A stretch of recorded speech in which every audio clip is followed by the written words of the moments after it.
Hey girls, thanks for joining us. Really appreciate it. I just had a few questions for you. So I want you to just, shout out whatever is the first thing that comes to your head. Don't worry about being right or wrong. We just want to know what you think. Okay? All right, first question. Can you guess what percentage of American couples are infertile? 30. Around 30. 30, 30, 40. 40? Okay. Sounds good. Find out later. Next question. What are some words or thoughts you associate with women who cannot have children? What comes to your head? Adoption. Adoption. Sadness. Pity. Pity. Fear. Fear. Okay. Do you worry that that might be something that could possibly happen to you? No. No. No. You're pretty sure that you'll be fine. I already have one, so. Oh, great. Okay, so good. All right, next question. Do you believe that infertility issues are strictly related to females? No. Definitely not. I really don't think so. Okay. Do you think most people believe that? Yes. I think so. I think that a lot of the time it may be associated with the woman as being, I'm not going to say the problem, but as far as it being like her fault with a medical condition. I think traditionally that's how it's been viewed. Okay. All right. And if you learned that you were infertile, would you want to seek the support of a mental health professional in addition to medical care? Like realistically, what do you think you would do?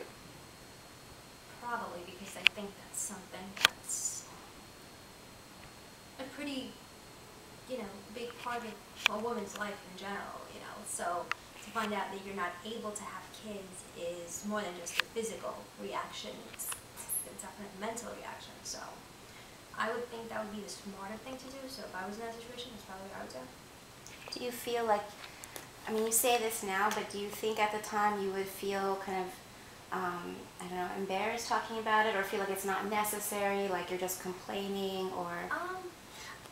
I think I'm biased on that answer because I am in psychology and I'm studying psych, so I don't think I would. Okay. But I think the biggest problem with that would be how, let's say, the couple, the husband and wife that are trying to have children, how they are handling it. Because if the husband puts the blame on, let's say my husband would put blame on me, and then I'd feel embarrassed about it, then I wouldn't really want to seek out help because, well, it's mine. It's like, I think it's really depends on the situation and depends on your circumstances. Okay. And for the rest of you, what do you think? If it were me, I would seek out like professional help just to be able to deal with it.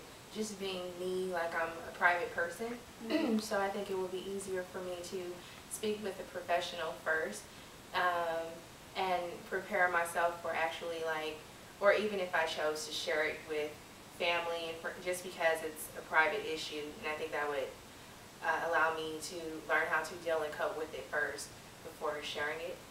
Okay. I really don't want to have kids, so I don't really think this applies to me so much. So Okay. What if you changed your mind? You don't think you would, right? I don't think I'll change my mind. Okay. And you're good because you already had I kids. do have one. However, before I had my son, I already had irregular menstrual periods. So that having him actually came out of surprise. And after I had him, I was on birth control pills, which I stopped like 6 years into. And after I stopped it for the first time, after being in it for like 6 years, I didn't get my period for 9 months. Oh, wow. So there is a risk that even though I've had one, that it's possible that I may not have one again. But the fact that I've already had a son, I'm not too sure if I would seek the mental assistance in the event that, in case I can't In have case you another can't child. anymore. Okay.